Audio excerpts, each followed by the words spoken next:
ఈ సేవాలాల్ జయంతికి సందర్భంగా అసలు ఎటువంటి ప్రణాళికలు సిద్ధం చేశారు?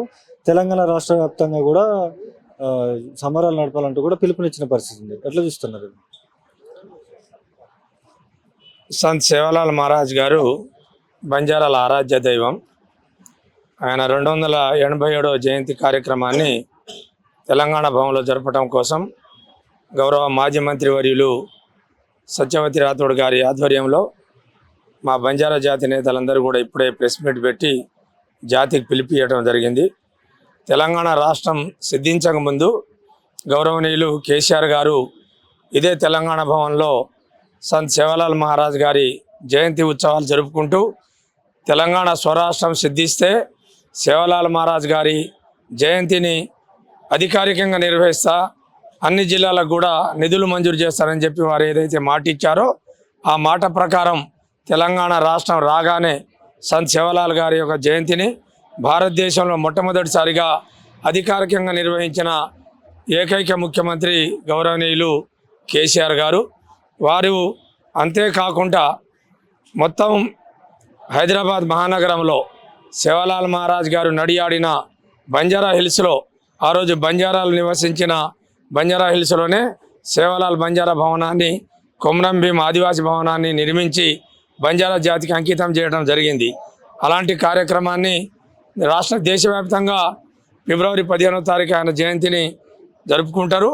ముఖ్యంగా మా బంజారా జాతి వాళ్ళు ఎంత పేదవాళ్ళైనా వాళ్ళు 15వ తారీఖు నాడు మాత్రం కంపల్సరీ భోగబండారు కార్యక్రమాన్ని నైవేద్యం పెట్టి సేవలాల్ మహారాజ్ గారిని పూజించుకొని తప్పకుండా వారిని కొలవటం అనేది మా బంజారా జాతి అదొక ఆనవాయితీగా వస్తున్న ఆచారం. దాన్ని ప్రభుత్వ పరంగా ఇవాళ తెలంగాణ ప్రభుత్వం జరుపుతుంది.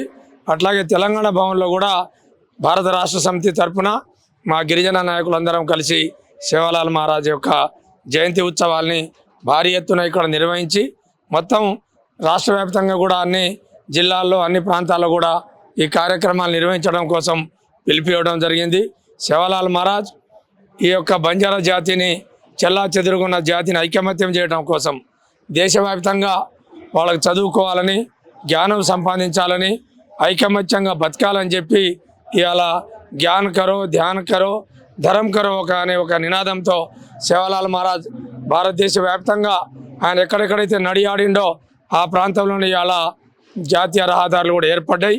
ఆ రోజు సంచార జాతి గుండా బంజారా జాతిని ఏకతాటి మీదుగా తీసుకెళ్ళి తండా సామ్రాజ్యాన్ని, అంటే ఎప్పటికప్పుడు వాళ్ళు వలసలుగా పోయే జాతిని కూడా ఒకే దగ్గర ఒక తండా సంస్కృతిని ఏర్పాటు చేసి, నాయక్ కార్బార్ వ్యవస్థని ఏర్పాటు చేసి, పశు పోషణ వ్యాపార సంబంధాల్ని మెరుగుపరిచే విధంగా ఎక్కడైతే నదులు, కొండలు, గుట్టలు ఉంటాయో ఆ ప్రాంతాల్లో వ్యవసాయాన్ని అభివృద్ధి చేసుకొని బంజారా జాతి తన అభివృద్ధిని కొనసాగించడం కోసం వారు మార్గాన్ని మాకు నిర్దేశించడం జరిగింది.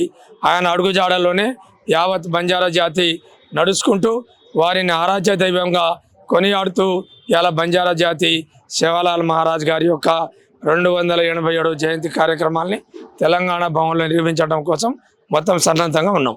మొత్తం ఎంతమందితో సిద్ధం చేస్తున్నారు? మొత్తం ఇటు లంబాడీకి సంబంధించినటువంటి సామాజిక వర్గానికి సంబంధించినటువంటి నాయకులు కావచ్చు, వీళ్ళందరూ కూడా వస్తారు. సుమారు ఎంతమంది వచ్చే అవకాశం ఉంది? ఎక్కడికక్కడ తండాలలో, బస్తీలలో కూడా మా జాతి పెద్దలు ఎక్కడికక్కడ భోగబండారు కార్యక్రమాలు వాళ్ళు స్వయంగా వాళ్ళు పూజించి చేస్తారు. కాబట్టి ఈ తెలంగాణ భవన్లో మేము పట్టణంలో ఉండే అన్ని ప్రాంతాల బంజారా జాతి పెద్దల్ని పిలిపించి ఇక్కడ ఘనంగా భారీ ఎత్తున నిర్వహించడం కోసం ఏర్పాట్లు చేస్తున్నాం. చెప్పండి, రేపు పొద్దున్న పూర్తిగా కూడా సేవలాల్ జయంతికి మొత్తం అన్ని ప్రణాళికలు సిద్ధం చేస్తున్న పరిస్థితి ఉంది. ఎంతమంది వచ్చే అవకాశం ఉంది? రేపు సంత్ శ్రీ సేవలాల్ మహారాజ్ జయంతి సందర్భంగా రాష్ట్రంలో మారుమూల ప్రాంతంలో ఎన్ని తాండా కావచ్చు, వాడా కావచ్చు, ఎక్కడైనా ఈ జయంతిని చాలా ఉత్సాహంగా జరుపుకుంటారు గౌరవ బంజారాలు. అందులో భాగంగానే గౌరవ మాజీ ముఖ్యమంత్రి కేసీఆర్ గారి నాయకత్వంలో తెలంగాణ రాష్ట్రం రాకముందు అన్ని తాండాలు, అన్ని వాడలు తిరిగిన సందర్భంలో సేవలాల్ చరిత్రను బయటికి తీయాలి, సేవలాల్కి సంబంధించినటువంటి వాళ్ళ సమాజాన్ని తెలియజేయాలనే ఉద్దేశంతో ఆ రోజు స్టార్ట్ చేసినటువంటి జయంతి తెలంగాణ భవన్లో దాదాపుగా ఏదైతే మనం తెలంగాణ రాష్ట్రం వచ్చి ప్రతి సంవత్సరం ఇక్కడ తెలంగాణ భవన్లో జరుపుకుంటున్నాము. దాంతోపాటు దాని ఆదర్శంగా తీసుకొని తెలంగాణ బంజారా భవన్, తెలంగాణ లో కొమరం భీం భవన్ అవి కట్టేయడం జరిగింది. ముఖ్యంగా శివలాల్ మహారాజు 1739లో ఫిబ్రవరి 10 నాడు మరి జన్మించినటువంటి సందర్భం. ఆ సందర్భంగా మారుమూల ప్రాంతాల్లోనే జరుపుకునే వాళ్ళు. ఇప్పుడు ఆ సమాజాన్ని తెలియజేయడానికి కేసీఆర్ గారు బ్రహ్మాండంగా మరి ప్రతి జిల్లాకు 10 లక్షలు వేసి జాతర టైప్లో ఆ ఉత్సవాలు జరపాలి, శివలాల్ చరిత్ర తెలియజేయాలని కేసీఆర్ గారు చెప్పడం జరిగింది. దాని సందర్భంగా చేస్తూ ఉన్నాం.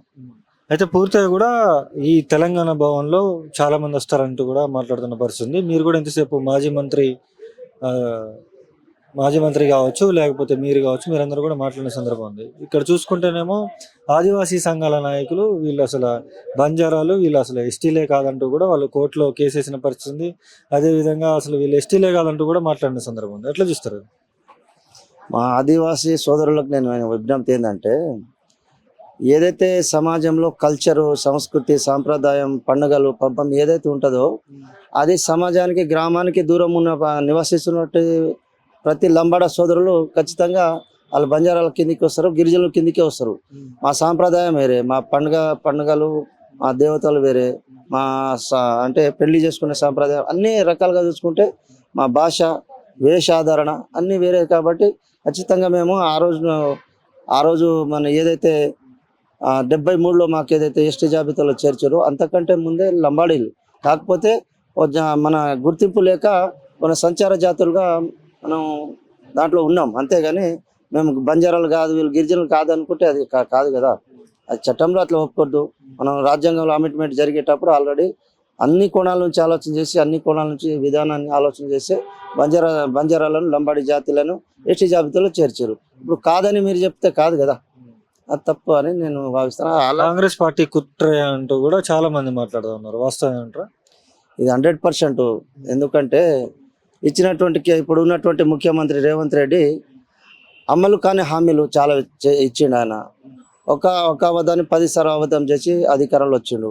అవన్నీ అడుగుతారనే ఉద్దేశంతో ఈ కులాల మధ్యలో చిచ్చు పెట్టి కొన్ని కాలయాపన చేయడానికి మాత్రమే ఇవన్నీ ఆల్రెడీ కొట్లాటలు పంచాయతీ పెడతా ఉన్నాడు. కానీ వాస్తవంగా మా సోదరులు, మా గోండు సోదరుల, గిరిజన సోదరులు తెలుసు వాళ్ళకి.